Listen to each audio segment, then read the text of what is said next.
미국이 한국을 두려워하기 시작했습니다. 워싱턴 국방부를 발칵 뒤집어 놓은 듣기 보고서 한 장. 북극 항로가 열리는 순간 세계 해양 패권은 한국으로 넘어간다. 믿을 수 없었던 미국 해양청 토마스 차관은 충격에 빠졌습니다. 한국이 조선업 1위라는 건 알았지만 설마 미국을 이렇게까지 앞질렀을 줄은 몰랐습니다. 그는 즉시 신분을 숨기고 한밤중 부산행 비행기에 올랐습니다. 공식 일정도 수혜원도 없이 혼자였습니다. 이때 부산항 방파제에서 만난 73세 노 선장. 40년을 바다에서 산 이 남자는 한진해운 파산으로 모든 걸 잃었습니다.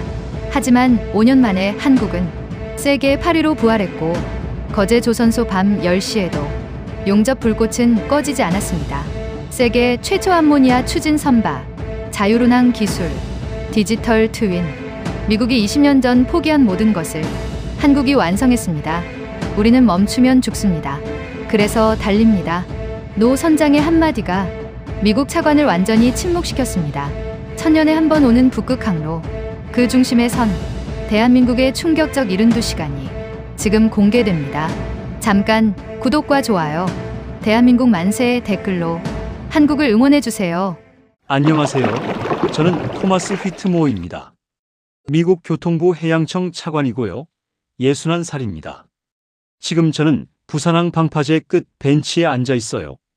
중절모를 깊이 눌러쓰고 회색 코트 깃을 세웠습니다. 11월 초의 바람이 제법 차갑거든요. 하지만 이 풍경을 보고 있으면 추위는 잊혀집니다. 석양이 바다를 붉게 물들이고 있어요. 주황빛과 보라빛이 섞인 하늘이 장관입니다. 워싱턴에서는 볼 수 없는 광경이에요. 저 멀리 거대한 다리가 보입니다. 거가 대교라고 하더군요. 그 너머가 거제도 세계 최대 조선소들이 모여있는 곳입니다. 저는 사흘 전 부산에 도착했어요. 공식 일정이 아닙니다. 신분을 숨기고 혼자 왔죠.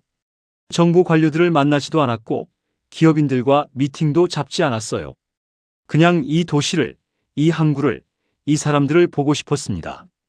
왜 왔냐고요? 두렵기 때문입니다. 미국 해양청에서 30년을 일했어요.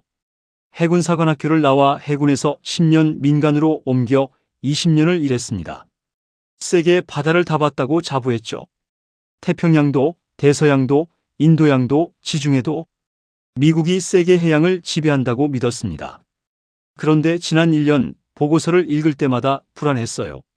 한국이 북극 항로를 준비하고 있다는 첩보들, 해양수산부를 부산으로 이전한다는 뉴스, 친환경 선박 기술을 독점하고 있다는 분석. 모든 게 한국을 가리키고 있었습니다. 그래서 왔습니다. 직접 눈으로 확인하러요. 제 옆에 노인 한 분이 앉아 있어요. 70대 초반쯤 돼 보입니다.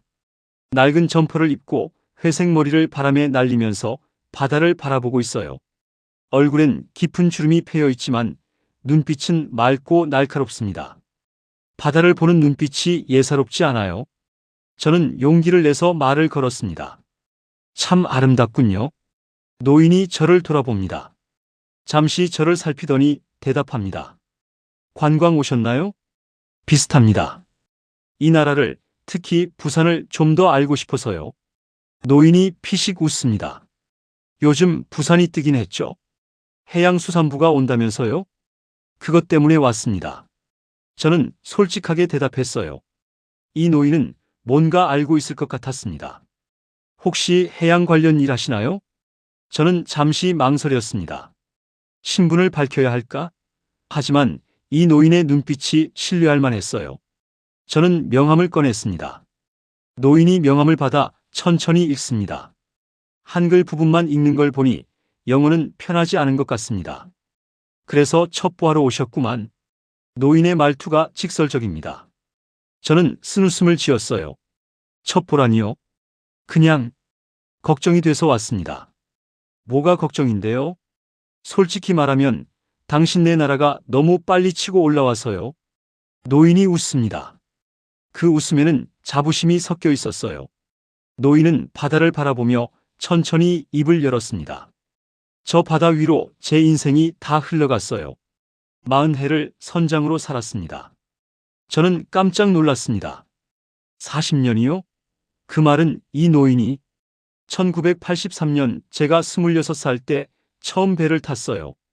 그때만 해도 한국 배가 세계 5번째였죠. 그것도 자랑스러웠는데 어느새 첫 번째가 됐더라고요. 저는 노인을 다시 봤습니다. 그냥 은퇴한 노인이 아니었어요. 한국 해운업의 전성기와 몰락을 직접 겪은 산증인이었습니다. 한국 조선업의 전성기였죠. 맞아요. 1990년대부터 2000년대 초반까지 우리는 정말 날았습니다. 현대, 삼성, 대우, 세계 어디를 가도 한국 배였어요. 노인의 목소리에 자부심이 묻어났습니다. 저는 그의 말 한마디 한마디에 집중했어요. 저는 현대상선 소속 컨테이너선 선장이었는데 부산에서 로테르담까지 한 달 넘게 걸리는 항해를 수백 번 했습니다. 말라카 해협을 지나고 인도양을 건너고 수에즈 운하를 통과하고 지중해를 가로질러 그 길이 제 인생이었어요. 저는 숨을 죽이고 들었습니다. 이 노인은 제가 평생 책으로만 배운 항로를 몸으로 익힌 사람이었어요. 수백 번이라니 그게 얼마나 대단한 경험인지 저는 알고 있었습니다. 힘드셨겠어요? 힘들지 않았어요. 자랑스러웠죠. 제가 모는 배가 세계 최고 기술로 만들어진 거니까요. 노인은 잠시 말을 멈췄습니다. 저는 기다렸어요. 이런 사람의 이야기는 서두르면 안 됩니다. 그런데 2010년 9월 한진해운이 무너졌습니다. 저도 그때를 기억합니다. 충격이었죠. 충격? 우리한텐 지옥이었어요. 노인의 목소리가 낮아졌습니다. 저는 그의 얼굴을 봤어요. 고통의 흔적이 역력했습니다. 하루아침에 회사가 파산했어요. 전 세계 항구에 우리 배가 묶였습니다. 화물을 가득 실었는데 항구비를 못 내니까 내리지도 못하는 거예요. 저는 그때 미국 롱비치항에 묶여 있었습니다. 롱비치예요? 네. 한 달 동안 그 항구에 갇혀 있었어요. 저는 충격을 받았습니다. 롱비치는 제 관할 구역이었거든요. 그때 그 사태를 저도 지켜봤습니다. 한진 선박들이 묶여서 화주들이 난리를 치던 기억이 생생해요. 그중 한 배의 선장이 바로 이 노인이었다니. 회사는 망했고 화주들은 화물 빼낸다고 소송 걸고 항만 당국은 항구비 내라고 독촉하고 저는 선장으로서 선원들을 책임져야 하는데 아무것도 할 수가 없었어요. 노인의 목소리에 아픔이 배어 있었습니다. 23명의 선원이 제 배에 있었어요. 젊은 친구들도 있었고 저처럼 나이 든 사람들도 있었죠. 다들 가족이 있었습니다. 근데 월급을 못 주는 거예요. 석 달째. 그게 제 마지막 항해였습니다. 2017년 1월 겨우 배를 빼내서 한국으로 돌아왔어요. 그리고 2월에 배에서 내렸습니다. 59살이었죠. 저는 가슴이 먹먹했습니다. 40년 경력의 선장이 그렇게 끝났다니. 이 노인은 한국 해운업의 영광과 추락을 온몸으로 겪은 사람이었어요. 저는 조심스럽게 물었습니다. 그런데 지금 한국 해운은 다시 살아났어요. HMM이 세계 8번째 해운사가 됐고 한국 조선소들은 주문이 밀려 있다고 들었습니다. 어떻게 가능했습니까? 노인이 웃었습니다. 그 웃음 속에 뭔가 깊은 의미가 담겨 있었어요. 그게 이 나라 사람들의 무서운 점이에요. 저는 더 집중했습니다. 이 노인의 말 한마디가 제가 찾던 답일 수도 있었거든요. 우리는 망해도 기술은 안 죽어요. 사람은 안 죽습니다. 정신은 안 죽어요. 노인은 몸을 돌려 저를 똑바로 바라봤어요. 그의 눈빛이 날카로웠습니다. 차관님, 한진이 망했을 때 세계는 뭐라고 했습니까? 한국 해운 끝났다. 이제 중국 차지다. 한국은 더 이상 해운 강국이 아니다. 이랬죠? 저는 고개를 끄덕였습니다. 사실이었으니까요. 저도 그렇게 보고했었고요. 한진 망하고 1년 뒤 정부가 현대상선에 돈을 쏟아부었어요. 조 단위로요. 그렇게 HMM이 탄생했죠. 지금 세계 8번째 해운사입니다. 5년 만에요.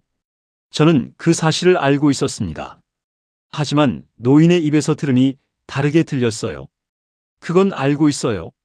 하지만 정부 지원만으론 불가능하잖아요.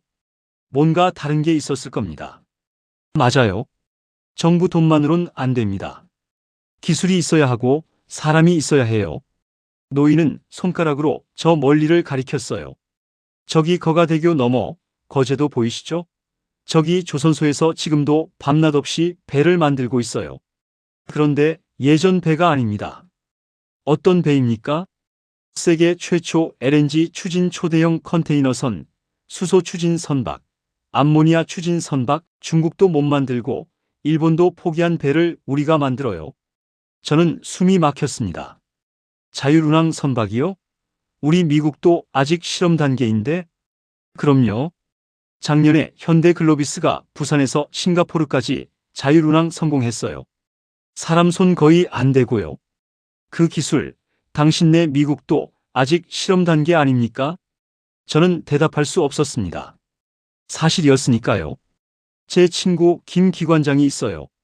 한진 때 같이 일했던 사람인데 그 양반도 저처럼 실직했죠. 60살에. 그런데 지금 뭐 하는지 아세요? 뭘 하십니까? 부산대학교 해양공학과에서 학생들 가르칩니다. 자율운항 기술을요. 65살에 다시 공부했어요. 2년 동안 공부해서 석사학위 땄어요. 그리고 지금은 산학협력 교수로 학생들을 가르치고 있습니다. 65세 석사를요? 저는 경악했습니다. 65살에 새로운 분야를 배워서 석사를 땄다니 미국에서는 상상도 못할 일이었어요. 그게 한국 사람입니다. 차관님. 넘어져도 또 일어서요. 배웠던 사람은 다시 배우고 가르치고 또 새로운 걸 만들어냅니다.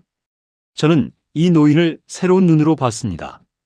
그는 단순히 은퇴한 선장이 아니었어요. 한국이라는 나라의 정신을 온몸으로 보여주는 사람이었습니다. 40년 경력의 전문가가 무너졌다가 다시 일어서는 것, 그리고 주변 사람들도 똑같이 일어서는 것. 이게 한국의 힘이구나. 노인은 품에서 낡은 지갑을 꺼내 사진 한 장을 꺼냈습니다. 20년은 된 듯한 사진이었어요. 이거 보세요. 2005년 부산 아시아 태평양 경제협력체, 그러니까 에이펙 정상회의 때예요. 저는 사진을 받아들었습니다. 대형 선박 앞에서 정장을 입은 여러 사람이 서 있었어요. 그중 한 명이 바로 이 노인이었습니다. 젊고 당당한 모습이었어요. 이게 누구십니까? 접니다. 그때 제가 귀빈선 선장으로 각국 정상들을 모셨어요. 부시 대통령, 푸틴 대통령, 후진타오 주석, 고이즈미 총리, 21개 나라 정상들이 다 왔습니다. 저는 놀랐습니다. 이 노인이 정상급 귀빈선 선장이었다니. 그건 최고 수준의 선장만 맡을 수 있는 자리였어요. 다들 이 항구를 놀란 눈으로 봤어요. 그땐 아직 한국이 작은 나라였으니까요. 전쟁 끝나고 50년밖에 안 됐는데 이렇게 큰 항구를 운영하고 있고 이렇게 큰 국제회의를 주최하고 있으니까요. 노인은 사진을 도로 받아들며 말했습니다. 그때 부시 대통령이 저한테 물었어요. 배에서 식사하면서요. 선장, 한국은 어떻게 이렇게 빨리 발전했습니까? 하고요. 저는 영어를 못해서 통역을 통해 대답했죠. 우리는 멈추면 죽습니다. 그래서 달립니다. 저는 숨을 깊이 들이마셨습니다. 그 한마디가 모든 걸 설명해 주는 것 같았어요. 20년이 지난 지금 그분들이 다시 부산에 온다면 뭐라고 하실까요? 입이 안 다물어질 거예요. 노인은 손가락을 하나씩 펴며 세웠습니다. 배 만드는 기술, 세계 첫 번째. 반도체, 세계 첫 번째. 전기차 배터리, 세계 첫 번째. K-팝, 세계 첫 번째. 영화와 드라마, 세계 첫 번째. 방산 수출, 세계 5번째 안에 들어갔어요. 그리고 이제 북극 항로까지. 북극 항로. 저는 그 단어를 반복했습니다. 제가 여기 온 진짜 이유였죠. 차관님, 솔직히 말해보세요. 북극 항로 때문에 오신 거죠? 저는 잠시 망설였습니다. 하지만 이 노인 앞에서 거짓말할 수가 없었어요. 그는 40년을 바다에서 산 전문가였고 저보다 훨씬 많은 것을 알고 있었습니다. 맞습니다. 우리 정부가 해양수산부를 부산으로 옮기는 걸 보고 미국이 긴장한 거죠.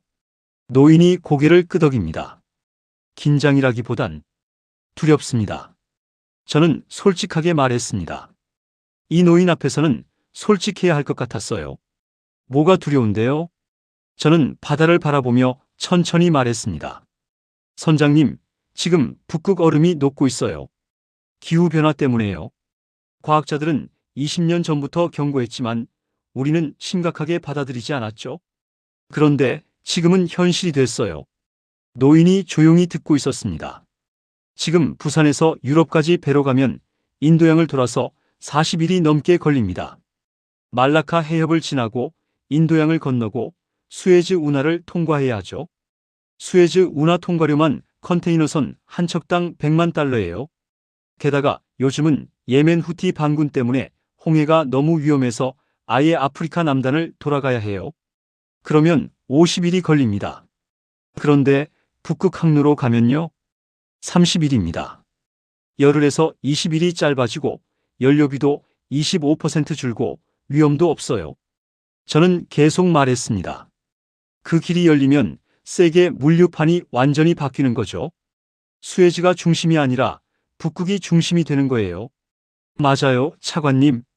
수에즈 운하가 주변부가 되고 동북아시아가 중심이 됩니다. 그리고 노인은 말을 멈췄습니다. 제가 대신 말했어요. 그 중심에 한국이 있다. 네. 그게 제가 두려운 이유예요. 저는 솔직했습니다. 이 노인 앞에서는 체면 따위 소용없었어요. 선장님, 미국은 지난 100년간 태평양과 대서양을 지배했어요. 우리 해군이 바다를 지켰고, 우리 상선이 물류를 담당했고, 우리 항만이 세계를 연결했죠. 세계 무역의 중심은 항상 미국이었습니다. 근데 북극 항로가 열리면 그 판이 완전히 깨집니다. 새로운 판이 만들어지는 거예요. 그리고 그 새로운 판에서 한국이 주도권을 잡으려 하고 있습니다. 당연한 거 아닙니까? 노인의 대답이 담담했습니다. 문제는 우리가 준비가 안 됐다는 거예요. 노인이 벤치에서 일어났습니다. 난간에 기대며 물었어요. 차관님, 솔직하게 물어봅시다. 미국은 지금 북극 항로를 다닐 배를 만들 수 있습니까? 저는 침묵했습니다. 대답할 수가 없었어요. 북극 항로를 다니려면 특수한 배가 필요해요. 영하 40도에서도 작동하는 엔진, 두꺼운 얼음을 깨며 가는 쇄빙 기능, 극지방 환경을 견디는 선체 구조. 그리고 이제는 친환경이어야 해요. 이런 배를 만들 수 있는 나라가 세계에 몇 개나 됩니까? 저는 작은 목소리로 대답했습니다. 러시아, 노르웨이, 그리고 한국. 미국은요? 저는 한숨을 쉬었습니다. 깊고 무거운 한숨이었어요. 우리는 20년 전에 조선소를 다 닫았어요. 중국과 가격 경쟁이 안 됐거든요. 그래서 지금 우리 해군 구축함도 한국에서 만든 부품이 들어갑니다. 그걸 후회하십니까? 매일 후회합니다, 선장님. 매일요? 저는 이 노인이 존경스러웠습니다. 40년을 바다에서 산 전문가가 저에게 가장 중요한 질문을 던지고 있었어요. 그리고 저는 대답할 말이 없었습니다. 노인이 시계를 봤습니다. 시간 있으세요? 있습니다. 그럼 제가 보여드릴 게 있어요. 당신이 두려워하는 게 뭔지 직접 눈으로 확인해야 할 것 같아요. 우리는 택시를 탔습니다. 노인이 기사에게 거제도 조선소로 가자고 했어요. 1시간 반 거리였지만 저는 망설이지 않았습니다. 이 노인이 보여주고 싶은 게 뭔지 궁금했거든요. 차 안에서 저는 노인에게 물었습니다. 선장님은 한진 사태 이후에 뭘 하셨어요? 처음 1년은 그냥 집에 있었어요. 아무것도 하기 싫더라고요. 40년을 바다에서 살았는데 갑자기 육지에 묶이니까 숨이 막히는 것 같았죠. 이해가 됐습니다. 평생을 바다에서 산 사람이 갑자기 땅에 묶이면 얼마나 힘들까요? 2018년부터 부산대학교 평생교육원에서 강의를 시작했어요. 해양학과 학생들한테 항해 실무를 가르쳤죠. 그러면서 젊은 친구들이 어떤 공부를 하는지 봤어요. 자율운항, 친환경 선박, 디지털 기술. 다 새로운 세계더라고요. 배우셨어요? 많이 배웠죠? 70이 넘어서도 배워요. 안 그러면 세상이 어떻게 돌아가는지 모르니까요. 저는 깊이 감동했습니다. 70이 넘어서도 배운다니. 이 노인은 정말 대단한 사람이었어요. 거제대교를 건너 거제도에 들어섰습니다. 밤 10시가 넘었는데도 조선소는 환하게 불이 켜져 있었어요. 거대한 크레인들이 움직이고 용접 불꽃이 튀고 있었습니다. 여기가 어디입니까? 한화오션 거제 조선소예요. 제 조카가 여기서 설계 일을 합니다. 미리 연락했어요. 문 앞에서 젊은 엔지니어가 우리를 맞았습니다. 노인의 조카였어요. 삼촌, 오셨어요? 그래, 민수야. 이분은 미국에서 오신 분이야. 토마스 차관님이시고 미국 해양청에서 일하셔. 안녕하세요. 박민수입니다. 저는 한국말로 인사했습니다. 토마스입니다. 당신네 조선소를 보고 싶어서 왔습니다. 좋아요. 따라오세요. 단, 사진은 절대 안 됩니다. 우리는 조선소 안으로 들어갔습니다. 제 눈앞에 펼쳐진 광경은 충격이었어요. 축구장 서너 개를 합친 크기의 거대한 선박이 건조되고 있었습니다. 수백 명의 노동자들이 밤늦게까지 일하고 있었어요. 저게 뭡니까? 저는 가장 큰 배를 가리켰습니다. 암모니아 추진 초대형 컨테이너선이에요. 세계 최초예요. 14,000 TEU 컨테이너를 실을 수 있어요. 암모니아로 배를 움직인다고요? 네. 탄소를 전혀 배출하지 않아요. 2030년부터 국제해사기구가 탄소 배출 규제를 강화하거든요. 이런 배만 자유롭게 다닐 수 있죠. 저는 말을 잃었습니다. 미국은 아직 설계 단계인데 한국은 이미 만들고 있었어요. 저기 보이는 건 수소 연료전지 선박이고요. 그 옆에 있는 건 자율운항 시스템이 탑재된 배예요. 인공지능이 항로를 계획하고 날씨를 예측하고 장애물을 피하고 스스로 항구에 정박합니다. 그게 정말 가능합니까? 이미 했어요. 작년 6월에 현대글로비스가 부산에서 싱가포르까지 자율운항 실증 완료했어요. 4,000km를 사람 손 거의 안 대고 갔어요. 저는 그 자리에 멍하니 서 있었습니다. 미국은 어디까지 왔습니까? 젊은 엔지니어가 물었어요. 우린 아직 실험실에 있어요. 저는 부끄러웠습니다. 해양청 차관으로서, 미국 해양 정책을 책임지는 사람으로서 민수가 우리를 작은 사무실로 안내했습니다. 벽면에 거대한 화면이 걸려 있었어요. 이게 뭡니까? 디지털 트윈입니다. 우리는 배를 만들기 전에 컴퓨터로 먼저 만들어요. 그리고 온갖 시뮬레이션을 다 돌립니다. 수천 가지 상황을 테스트하죠. 저는 화면을 뚫어지게 바라봤습니다. 이건 단순한 기술이 아니었어요. 미래였습니다. 이 기술을 어디서 배웠습니까? 우리가 만들었어요. 처음엔 유럽에서 배웠죠. 근데 이젠 완전히 다른 레벨이에요. 작년에 노르웨이 조선소에서 우리 시스템 구매했어요. 저는 노인을 봤습니다. 그는 조용히 웃고 있었어요. 자랑스러운 미소였습니다. 조카가 세계 최고 기술을 만들어내는 것을 보는 삼촌의 미소였죠. 이 노인이 더욱 존경스러웠습니다. 한진 사태로 모든 걸 잃었지만 다시 배우고 가르치고 다음 세대를 키웠어요. 그리고 그 다음 세대가 세계를 선도하고 있었습니다. 다시 부산으로 돌아오는 차 안. 저는 한참을 말이 없었습니다. 머릿속이 복잡했어요.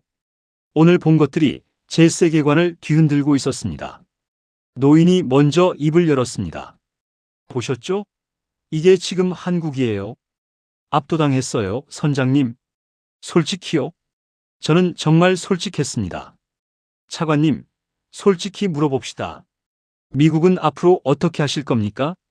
저는 창밖을 바라보며 말했습니다. 본국에 돌아가면 보고서를 써야 해요. 이번 시찰 결과를요? 어떤 보고서요? 두 가지 선택지가 있어요. 하나는 한국을 견제하자, 다른 하나는 한국과 협력하자. 저는 한참을 생각했습니다. 오늘 하루가 제 인생에서 가장 중요한 하루였어요. 어느 쪽을 쓰실 겁니까? 협력이에요. 제 생각엔 그게 답입니다. 왜죠? 솔직히 말하면 이길 수 없으니까요. 노인이 쓴웃음을 지었습니다. 이긴다는 게 뭡니까, 차관님? 우리는 경쟁자가 아니라 동맹 아닙니까? 맞아요, 선장님. 하지만 워싱턴에는 그렇게 안 보는 사람들이 많아요. 한국이 너무 강해지면 미국 이익에 위협이 된다고요. 그래서요? 제가 설득해야죠. 한국은 적이 아니라 파트너라고. 노인이 고개를 끄덕였습니다. 좋은 선택이에요. 하지만 하나만 알아두세요. 뭡니까? 우리는 누구 눈치 보고 기다리지 않아요.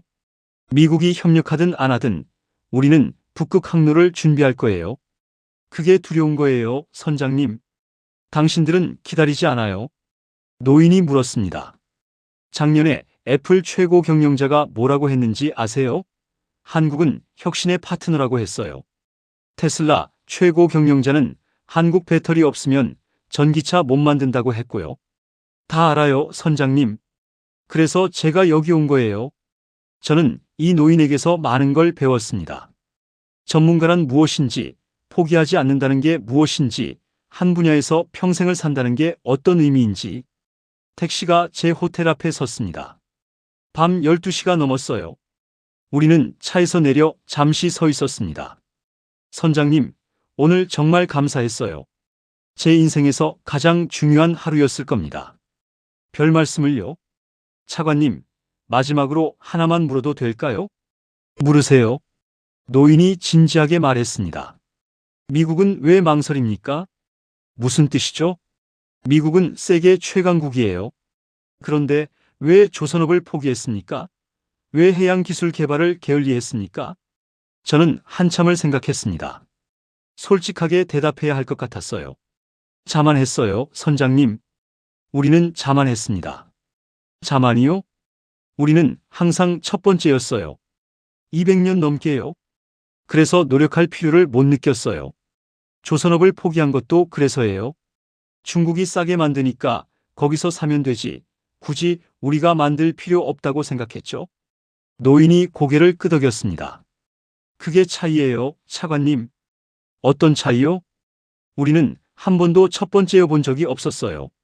그래서 항상 쫓아가야 했고, 배워야 했고, 더 열심히 해야 했습니다.